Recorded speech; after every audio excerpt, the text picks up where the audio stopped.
Presiden Prabowo mau dilengsarkan.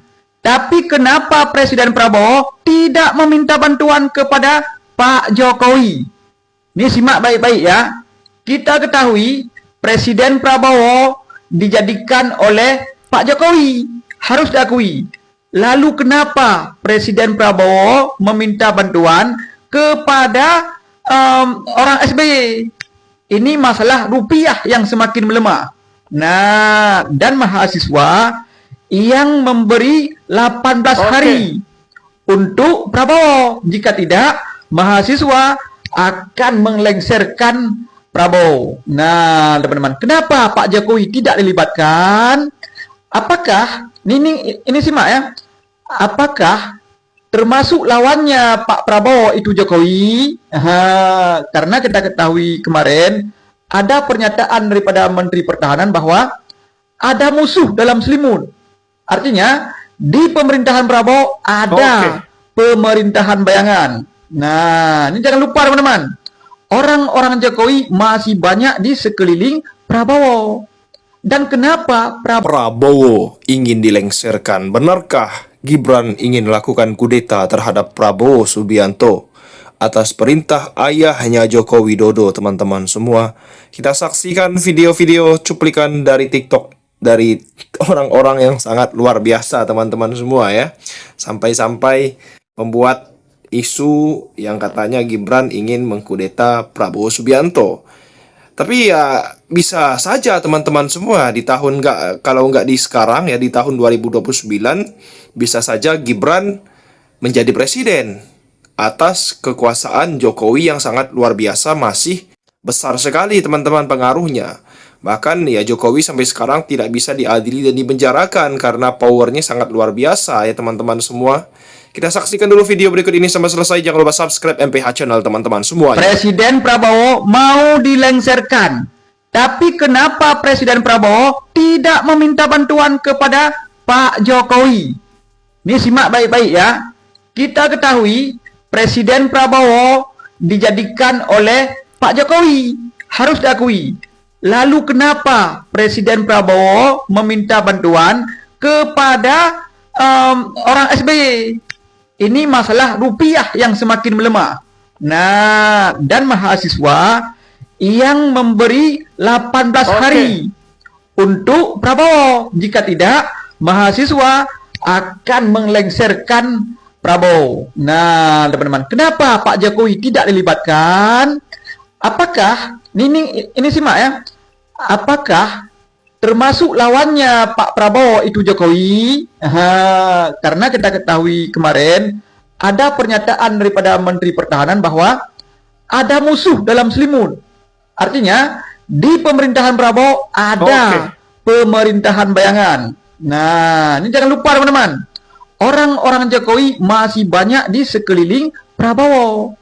Dan kenapa Prabowo harus meminta bantuan kepada Pak SBY? Nah, alasan yang pertama, SBY merupakan presiden terbaik sampai saat ini.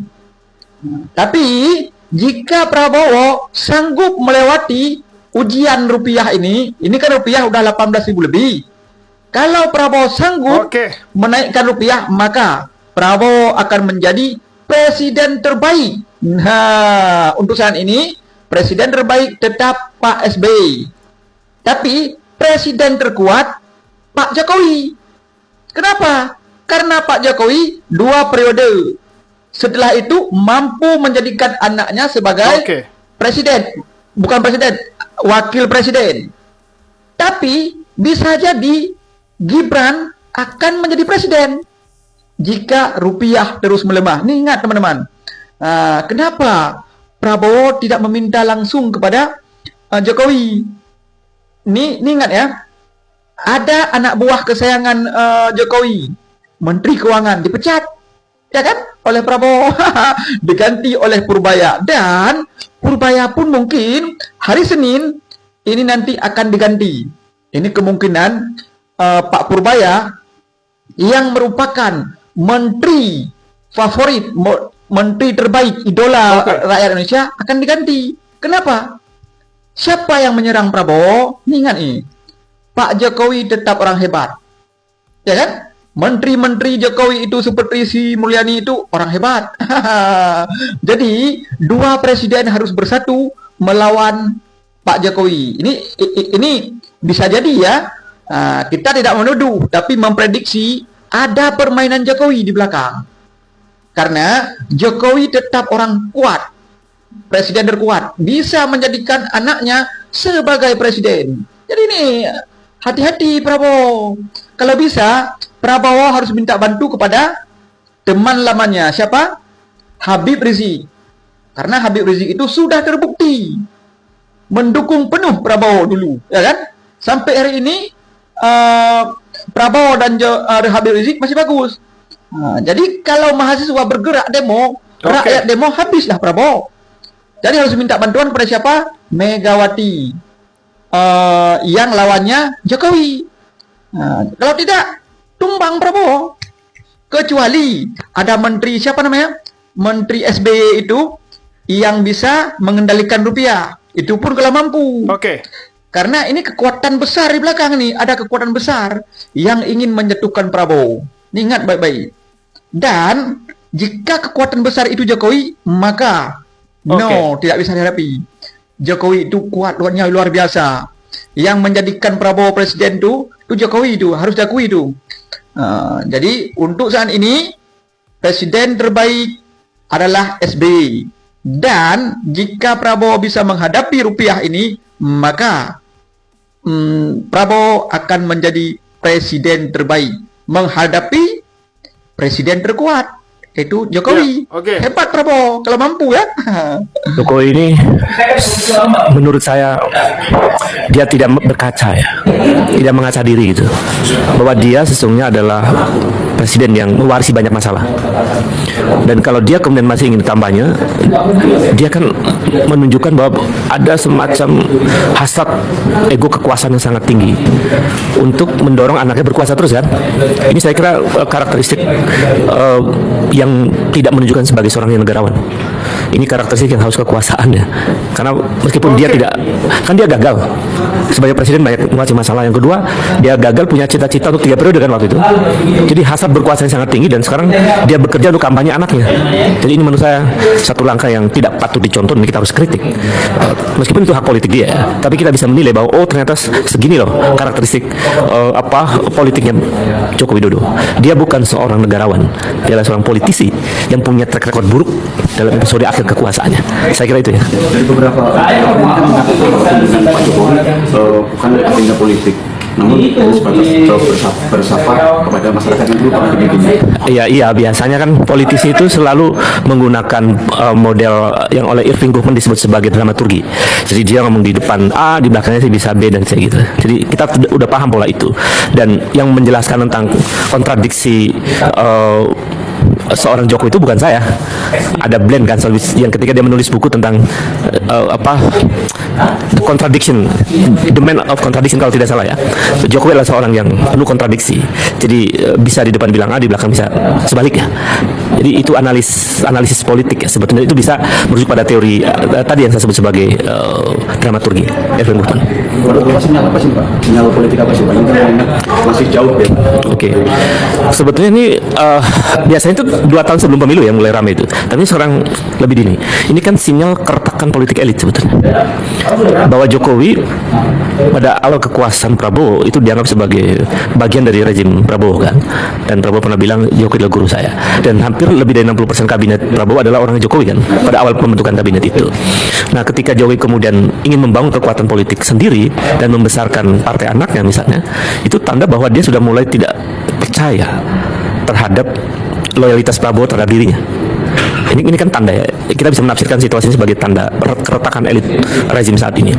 Dan itu bisa dibaca juga dengan gelagat Prabowo yang terlihat tidak begitu punya chemistry dengan Gibran ya sebagai wakil presiden. Jadi ini menandakan bahwa ada tanda mulai retak antara Jokowi dengan Prabowo. Biasanya kan sebagai partai berkuasa mesti Prabowo yang rajin ke masyarakat ya untuk merawat mumpung dia berkuasa kan begitu. Tapi ini sebaliknya malah kemudian justru Joko Widodo yang akan sering menyapa rakyat. Saya kira ya itu hak politik dia. Tapi menurut saya sampai di situ saya bisa menilai bahwa dia bukan seorang negarawan.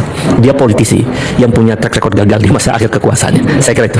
Dari politisi PDIP Pak Jarod kemarin juga sempat melontarkan kan berkunjung ke masyarakat tetap menolak. Iya, itu kan satir politik ya yang disampaikan oleh Mas Eros, Pak Jarod ya. Itu satir politik yang menarik menurut saya karena dia menangkap bahwa sinyal bahwa Jokowi akan menyapa pemilihnya begitu, tapi di saat yang sama Pak Jarod mengatakan bahwa dia sekaligus lah menunjukkan ijazahnya. Itu artinya kritik bahwa ada persoalan yang melekat pada Joko Widodo itu yang belum selesai. Bisa nggak dengan cara dia keliling ke desa-desa itu, lalu dia tunjukkan ijazahnya untuk menyelesaikan perkara ijazah itu? Kalau itu tidak dilakukan ya sama saja dia sebetulnya mau membuat dalam tanda petik tadi drama-drama di tengah-tengah masyarakat yang semata-mata untuk kepentingan kekuasaannya. Saya kira itu, Mas.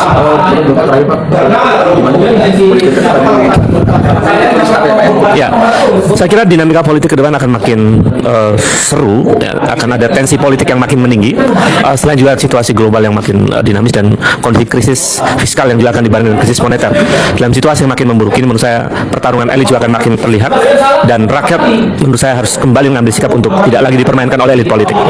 Dan saya kira situasi yang makin memburuk ini adalah ruang yang memungkinkan rakyat mengambil sikap mana yang terbaik buat bangsa ini. Saya kira itu, Mas. Bagaimana melihat komitmen pemerintah terhadap kebebasan pendapat ketika kritik publik itu dan melakukan kritik? Saya lihat Prabowo belum respon tuh ya. Jadi aneh, juru bicara juga tidak respon. Jadi artinya ada semacam pembiaran sampai saat ini ya.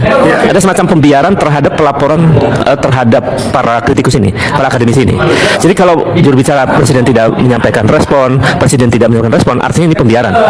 Ya, kan tadi kita berasumsi, oh ini ada permainan elit, faksi tertentu di lapisan elit. Tapi kok juru bicara ini tidak bicara, presiden tidak bicara, berarti kan artinya ada pembiaran terhadap langkah yang sebetulnya tidak berdasar. Gitu. Saya kira itu. Tentu ya teman-teman, bisa saja Jokowi memerintahkan Gibran untuk mengkudeta mengambil kekuasaan Prabowo. Tapi kalau kita lihat tidak mungkin. Kemungkinan Gibran akan mencalonkan diri di tahun 2029 kembali teman-teman. Atau masih Prabowo Subianto masih mencalonkan diri sebagai presiden dengan wakilnya sama yaitu Gibran. 2 periode teman-teman semua seperti itu. Kita saksikan nanti seperti apa babak politik di tahun 2029 teman-teman semua. Panasnya seperti apa? Semoga video kali ini bermanfaat. Terima kasih telah menonton. Assalamualaikum warahmatullahi wabarakatuh.